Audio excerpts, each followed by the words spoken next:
أعوذ بالله من الشيطان الرجيم فانكحوا ما طاب لكم من النساء مثنى وثلاثا ورباعا فإن خفتم ألا تعدلوا فواحدة وقال النبي صلى الله عليه وسلم تنكح المرأة لأربع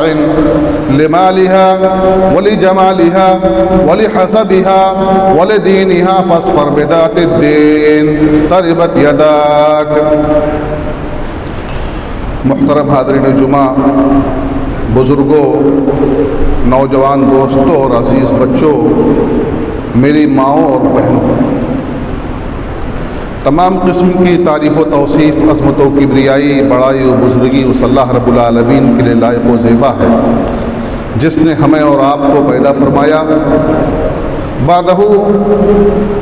انگنت درود و سلام نازل ہوں تمام انبیاء کرام علیہم الصلاۃ والتسلیم،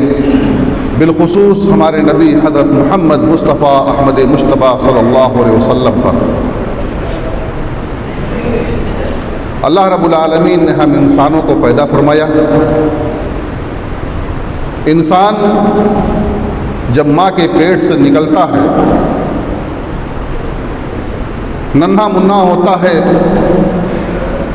والدین اس کی پرورش کرتے ہیں. اس کے بعد ایک وقت ایسا آتا ہے جب وہ جوانی کی دہلیز پر قدم رکھ دیتا ہے. جب ایک بچہ اور بچی جوان ہوتے ہیں تو ان کے اندر جوانی کی امنگیں ہوتی ہیں اور ان کی ایک خواہش ہوتی ہے کہ ان کا کوئی شریک حیات ہو، ان کا کوئی جیون ساتھی ہو، دکھ درد بانٹنے والا ہو اور ایک دوسرے کے غموں میں شریک رہنے والا ہو، ایک دوسرے کی خوشیوں میں ایک دوسرے کو ہدیہ تبریک و تہنیت پیش کرنے والا ہو. اور اللہ کے رسول صلی اللہ علیہ وسلم نے بھی ان نوجوانوں کو جو نوجوانی کی دہلیز پر قدم رکھ چکے ہیں، جن کے اندر جسمانی اور بدنی قوت موجود ہوتی ہے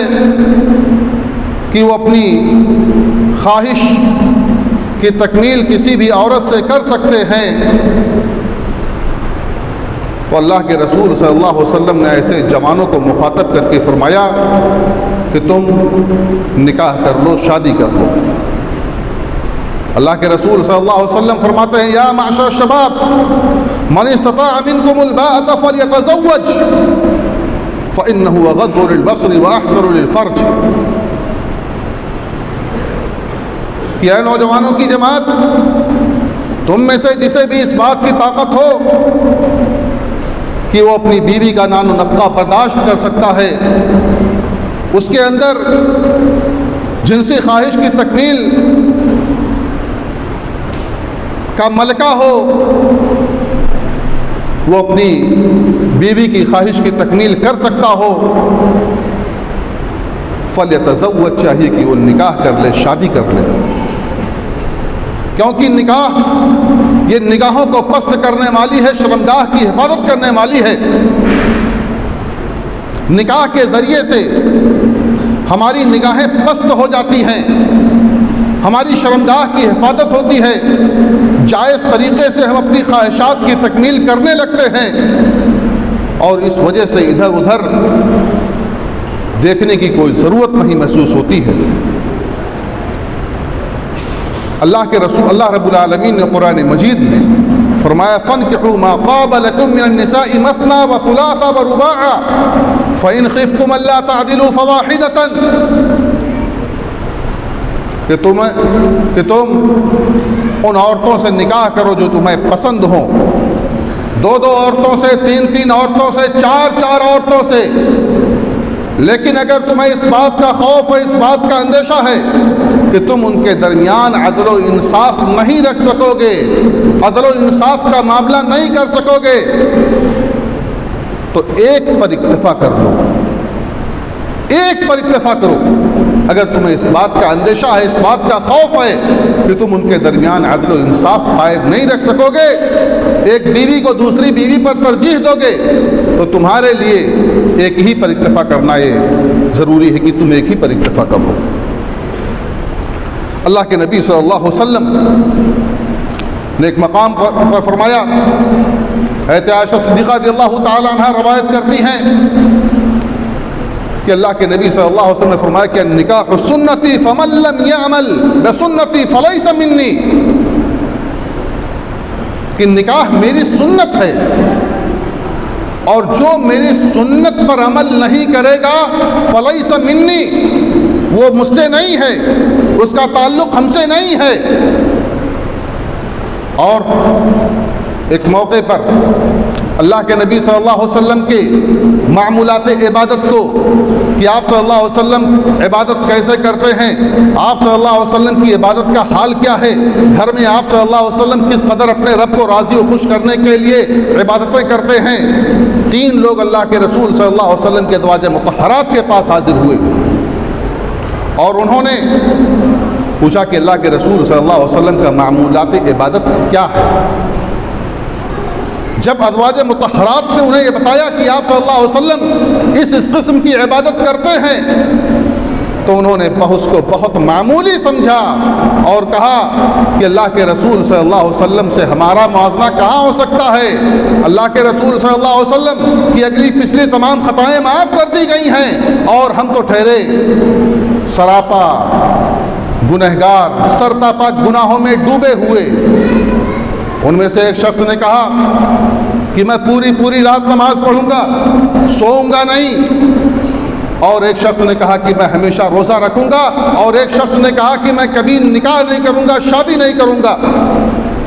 اللہ کے نبی صلی اللہ علیہ وسلم کو اس کی خبر ہوتی ہے، اللہ کے رسول صلی اللہ علیہ وسلم سخت ناراض ہوتے ہیں اور کہتے ہیں انتم الذین قلتم کذا و کذا،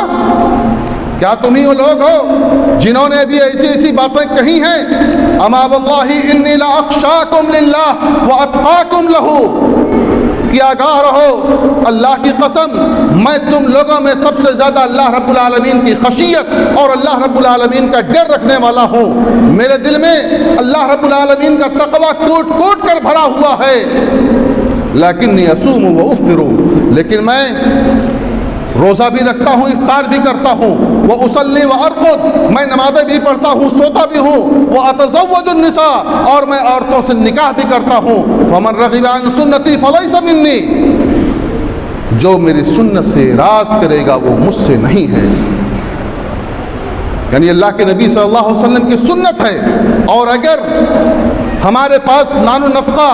موجود ہے، اگر ہمارے اندر اتنی صلاحیت موجود ہے کہ ہم اپنی بیوی کو خوش رکھ سکتے ہیں ہر اعتبار سے،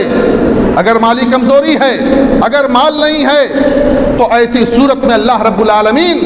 ایسے لوگوں کی مدد کرتا ہے جو پاک دامنی کی نیت سے، پاک دامنی کے ارادے سے نکاح کرتے ہیں، ایسے لوگوں پر اللہ رب العالمین ایسے لوگوں کی مدد فرماتا ہے۔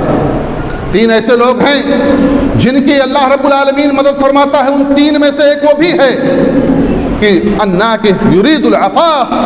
وہ نکاح کرنے والا جو پاک دامنی کی نیت سے نکاح کرتا ہے، ایسے شخص کی اللہ رب العالمین مدد فرماتا ہے۔ اور کتنے ایسے صحابہ کرام رضی اللہ تعالی عنہم اجمعین ہیں، اللہ کے رسول صلی اللہ علیہ وسلم نے اپنی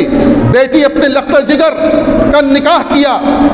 حضرت علی رضی اللہ تعالیٰ عنہ سے۔ حضرت علی رضی اللہ تعالیٰ عنہ کوئی کروڑ پتی نہیں تھے، کوئی ان کے پاس جاہ و منصب نہیں تھا، کوئی ان کے پاس جائیداد نہیں تھی، اللہ کے رسول صلی اللہ علیہ وسلم کی کفالت میں رہتے تھے، اللہ کے رسول صلی اللہ علیہ وسلم ان کو پال و پوس رہے تھے۔ اللہ کے نبی صلی اللہ علیہ وسلم نے ان کی ایک ذرہ بیچ کر کے مہر مقرر کی اور گھر بسانے کا سامان متعین کیا۔ آج بہت سارے لوگ یہ دعویٰ کرتے ہیں کہ جہیز لینا یہ سنت ہے، اور اللہ کے رسول صلی اللہ علیہ وسلم نے حضرت فاطمہ رضی اللہ تعالیٰ عنہا کو جہیز دیا تھا۔ نہیں، قطعاً نہیں، ایسی کوئی بات نہیں ہے۔ حافظ ابن کثیر رحمہ اللہ نے اس کی سخت تردید کی ہے اور کہا ہے کہ پہلی بات تو یہ ہے کہ اللہ کے نبی صلی اللہ علیہ وسلم نے،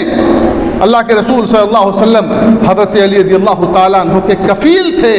ان کی پرورش کرنے والے تھے۔ آپ حضرت علی رضی اللہ تعالیٰ عنہ ان کی کفالت میں تھے، ان کی ذمہ داری میں تھے، لہذا حضرت اللہ کے رسول صلی اللہ علیہ وسلم نے اپنی ذمہ داری نبھاتے ہوئے جس طرح سے ایک باپ اپنے بیٹے کے تئیں اس کے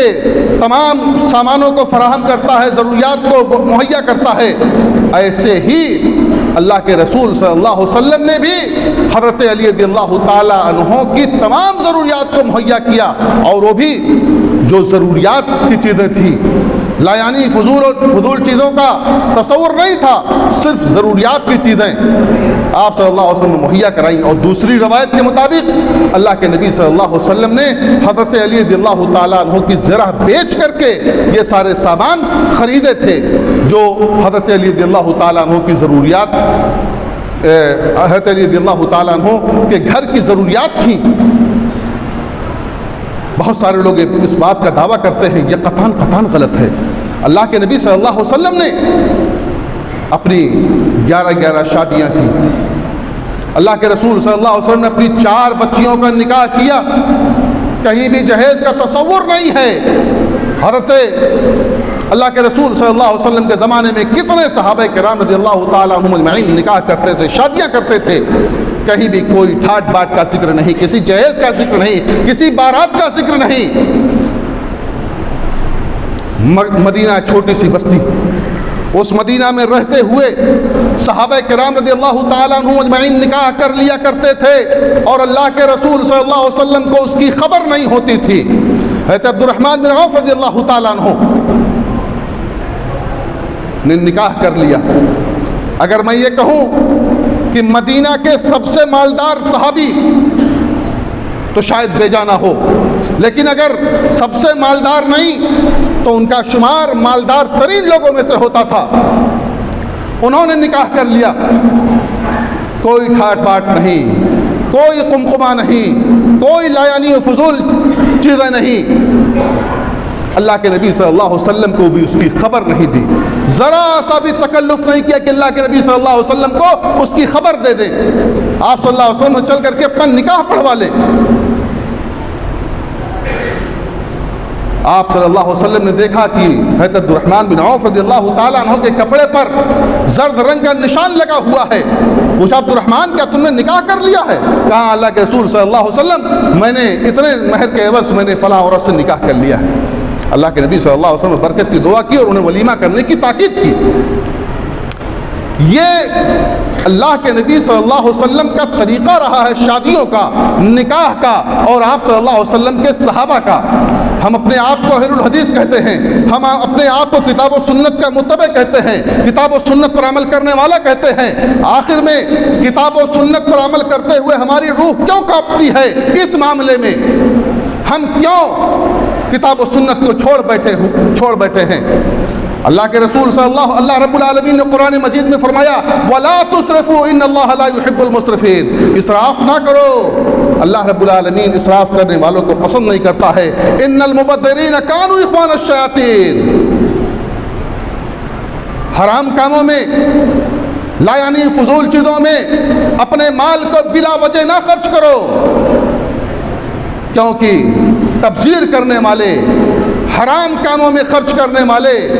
یہ شیطان کے بھائی ہیں۔ ایسے وقت میں ہماری روح کیوں کانپ جاتی ہے؟ ہم کیوں نہیں عمل کرتے ہیں اللہ کے رسول صلی اللہ علیہ وسلم کی سنتوں پر؟ آج اگر اللہ رب العالمین نے ہمیں نواز دیا ہے، اگر اللہ رب العالمین نے ہمیں دولت دے دی ہے، تو صرف یہی ایک مقام نہیں ہوتا ہے کہ اس میں ہم دکھاوا کریں، ریا کریں۔ بہت ساری ایسی چیزیں ہیں، بہت ساری ایسی ضروریات ہیں کہ آپ اپنے پیسوں کو وہاں خرچ کریں۔ آج ہماری بچیاں غیروں کے ساتھ بھاگنے پر مجبور ہیں، اس کی وجہ کیا ہے؟ کہیں ایسا تو نہیں کہ اسی جہیز اور اسی بارات اور ان کے والدین کے سر کو جھکانے کی وجہ سے یہ سارے معاملات ہو رہے ہیں۔ اگر ایسا ہے تو ہم میں سے ہر فرد، ہر شخص اس کا ذمہ دار ہے، اور ہر شخص سے اللہ رب العالمین باز پرس کرے گا، پوچھے گا، ہر شخص مجرم ہے۔ آج کتنی ہماری مائیں اور بہن، کتنی ہماری بیٹیاں ہیں، کتنی ہماری بہنیں ہیں جو غیروں کے ساتھ بھاگ رہی ہیں۔ آج روزانہ اخبارات میں ہم پڑھتے ہیں، روزانہ ہم سوشل میڈیا پر دیکھتے ہیں، خون کے آنسو رونا پڑتا ہے، انتہائی تکلیف ہوتی ہے۔ وہ بچیاں جو کتاب و سنت پر عمل کرنے والی ہیں، وہ بھی آج غیروں کے ساتھ پھیرے لے رہی ہیں۔ کیوں ایسا ہو رہا ہے؟ بہرحال میں یہ کہہ رہا تھا کہ اللہ کے نبی صلی اللہ علیہ وسلم نے ہمیں ابھارا ہے کہ نیک بیویوں کو، اپنے لیے اچھی اور نیک اور صالح بیویوں کا انتخاب کرو۔ شادی کے موقع پر بہت ساری چیزیں ہوتی ہیں، بہت سارے معاملات ہوتے ہیں، اور دیکھنے دکھانے سے لے کر کے انتہائی تکلیف دہ بات اس وقت ہو جاتی ہے جب ساری چیزیں، سارے ہنر موجود ہوتے ہیں، لیکن یہ کہہ کر کے انکار کر دیا جاتا ہے کہ مجھے بیٹی پسند نہیں آئی آپ کی۔ کتنے افسوس کا مقام ہے۔ اس کے پاس دین موجود ہے، اگر دیندار ہے تو آپ کو دین کی بنیاد پر رشتہ کرنا چاہیے، دین کی بنیاد پر رشتے قائم ہونے چاہیے۔ اللہ کے نبی صلی اللہ علیہ وسلم نے فرمایا کہ تنکح المرأۃ لأربعین، 4 وجوہات کی بنا پر، 4 بنیادوں پر نکاح کیے جاتے ہیں۔ لمالہا، مالداری کی بنیاد پر، ولحسبہا، حسب و نسب کی بنیاد پر، ولجمالہا، خوبصورتی کی بنیاد پر، ولدینہا، اور دین کی بنیاد پر بھی نکاح ہوتے ہیں، رشتے ہوتے ہیں۔ فاظفر بذات الدین، دین والی کو ترجیح دو، دین والی کو ترجیح دو۔ اللہ کے نبی صلی اللہ علیہ وسلم کا حکم ہے کہ دین والی کو ترجیح دو۔ یہ ساری بنیادیں یا سارے اوصاف اگر پائے جائیں تو اچھی بات ہے، بہت اچھا معاملہ ہے، لیکن اگر یہ سارے اوصاف اس کے اندر نہیں ہیں، دینداری موجود ہے، تو دین والی بہو کو اپنے گھر میں لائیے اور وقت پر اپنے بچوں کا نکاح کیجیے۔ کسی تعلیم کا بہانہ، کمائی کا بہانہ، گھر بنانے کا بہانہ یا اس قسم کے بہانے یہ ہمارے لیے راستے ہموار کر رہے ہیں، زناکاریوں کے راستے ہموار کر رہے ہیں۔ اللہ کے نبی صلی اللہ علیہ وسلم نے فرمایا کہ اذا اتاکم من ترضون دینہ وخلقہ فزوجوہ وَإِلَّا تَفْعَلُوهُ تَكُنْ فِتْنَةٌ فِي الْأَرْضِ وَفَسَادٌ عَرِيضٌ، کہ جب تم میں سے کوئی ایسا لڑکا، جب تم میں سے کوئی ایسا لڑکا تمہاری بچی کو یا تمہاری بچی کے لیے کوئی ایسا رشتہ مل جائے، کوئی ایسا داماد مل جائے، کوئی ایسا لڑکا مل جائے جس کے اخلاق سے، جس کے دین سے تم راضی ہو، اس کا دین اچھا ہے، اس کا عقیدہ اچھا ہے، عقیدہ توحید پر وہ عقیدہ توحید کا حامل ہے اور نہایت ہی بااخلاق ہے، تو ایسے رشتے کو آپ قبول کر لیجئے۔ اذا اتاکم من ترضون دینہ وخلقہ فزوجوہ، اس سے اپنی بیٹی بیاہ دیجئے، اس کو اپنی بیٹی دے دیجئے۔ وَإِلَّا تَفْعَلُوهُ، اگر آپ نے ایسا نہیں کیا، تَكُنْ فِتْنَةٌ فِي الْأَرْضِ، زمین میں فتنہ مچ جائے گا، فتنہ بپا ہوگا، وہ فساد عریض، اور ایک لمبا چوڑا فساد ہوگا، زناکاریاں عام ہوں گی، بدکاریاں عام ہوں گی، بھاگنے بھگانے کا معاملہ ہوگا، نہ جانے کون کون سی صورتحال پیدا ہوگی۔ اگر ہم نے اپنے بچوں کی شادیاں وقت پر نہیں کی، بہت زیادہ جہیز کے لیے، بہت زیادہ حسن و جمال ڈھونڈنے کے لیے، بہت زیادہ حسب و نسب والی، جاہ و منصب والی بیوی بہو لانے کے لیے، اگر ہم نے اس کے لیے ان کو بھی دیکھا، یہاں بھی دیکھا، وہاں بھی دیکھا، وہاں بھی دیکھا، ان کو ٹھکرایا، ان کو ٹھکرایا، ان کی بیٹی کو ٹھکرایا، ان کی بچی کو ٹھکرایا، تو اللہ کی قسم آپ یقین جانیے سرخرو و کامیاب نہیں ہو سکتے۔ اتنے دل توڑے آپ نے، اتنے دل توڑے، تو یقیناً کامیابی آپ کو نہیں مل سکتی ہے۔ ان کی آہیں، ان بچیوں کی آہیں آپ کو لگیں گی، ان کے والدین کی بددعائیں آپ کو لگیں گی، آپ پریشان حال ہوں گے، اور آپ کو جو بہو ملے گی، جو بہو میسر ہوگی، وہ یقیناً آپ کے قابل نہیں ہوگی، آپ کی خدمت کرنے والی نہیں ہوگی۔ کان کھول کر کے مسلمانوں سنو، اس طرح کی بے شمار چیزیں ہمارے معاشرے کا حصہ ہیں، اور ہم اور آپ نیک بیویوں، نیک بہوؤں، نیک بھابھیوں کی تلاش میں ہم لگ جائیں۔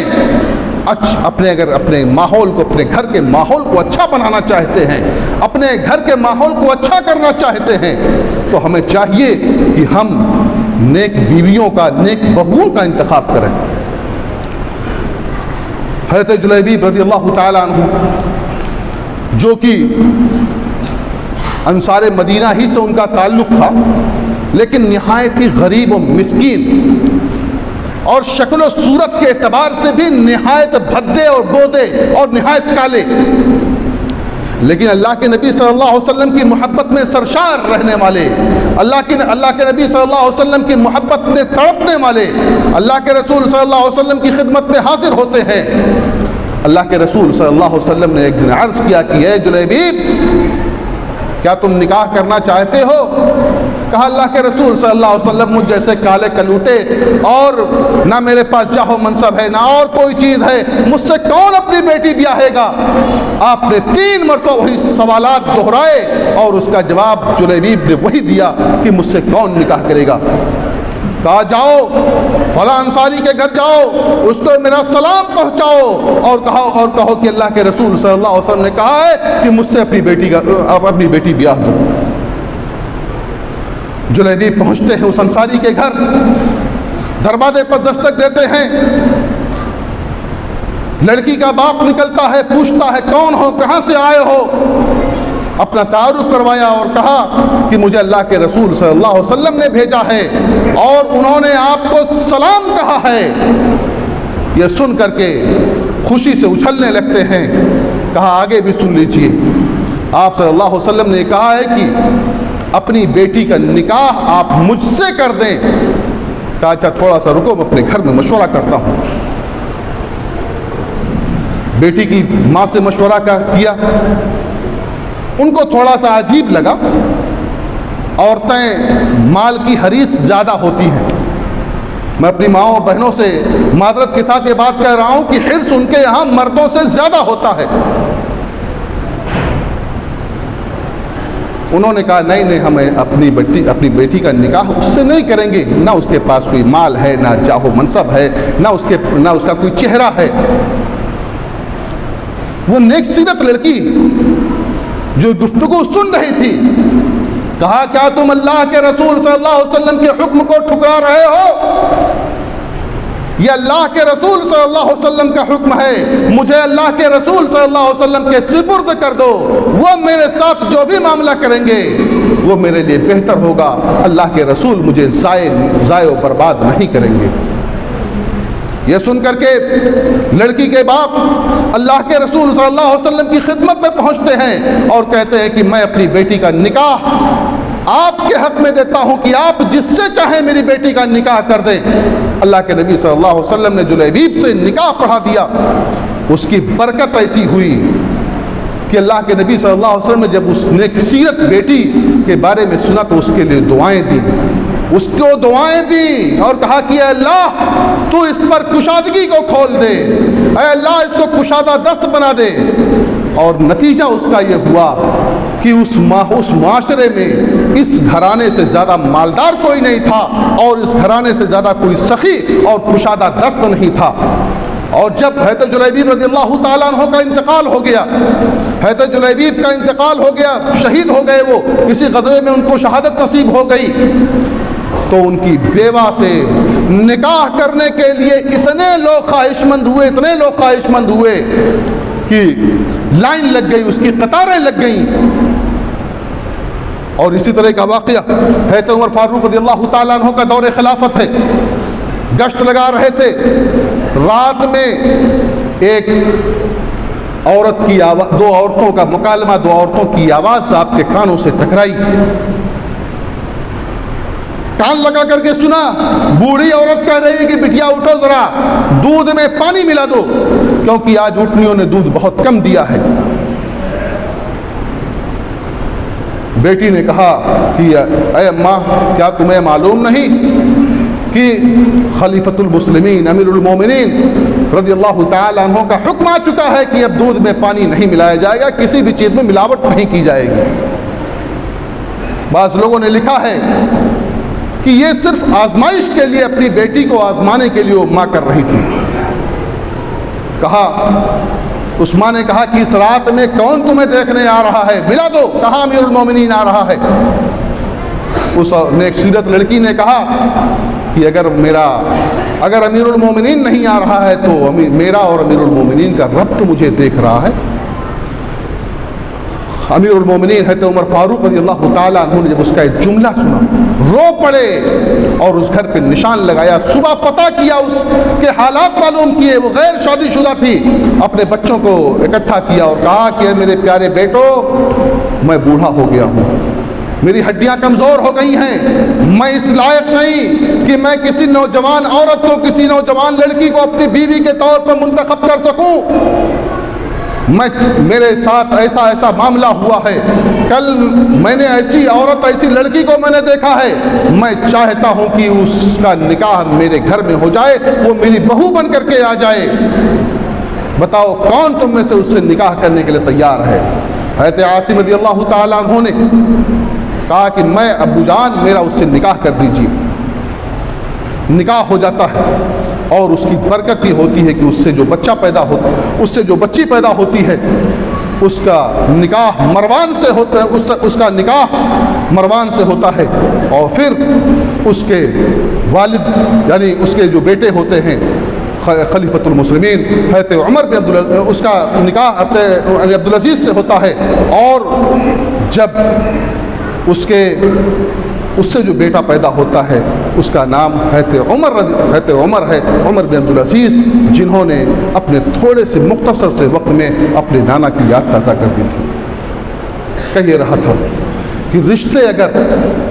دین کی بنیاد پر ہوں گے، رشتے اگر دینداری کی بنیاد پر ہوں گے اور کوئی بات نہیں ہوگی، تو یقین جانیے کہ اس میں اللہ رب العالمین برکت ڈالے گا، اللہ کی برکت ہمیں اللہ کی برکت ملے گی۔ اور اگر دین کو چھوڑ کر کے ساری چیزیں، سارے اوصاف ہم استعمال کریں گے، سارے اوصاف کو ہم معیار بنائیں گے، دینداری کو ہم چھوڑ دیں گے، تو یقین جانیے ہمارے گھروں میں لعنت ہی لعنت آئے گی۔ یہ جہیز جیسی لعنت، یہ انہی چیزوں کا نتیجہ ہے کہ ہم نے آج دین کو ترک کر دیا ہے، کتاب و سنت کو ترک کر دیا ہے، اور اسی بنیاد پر یہ ہم نے برادران وطن سے چیزیں لے لی ہیں، جبکہ اللہ رب العالمین نے مرد کو قوام بنایا ہے، مرد کو محافظ بنایا ہے، مرد کو نگراں بنایا ہے، مرد کو عورت پر خرچ کرنے والا بنایا ہے۔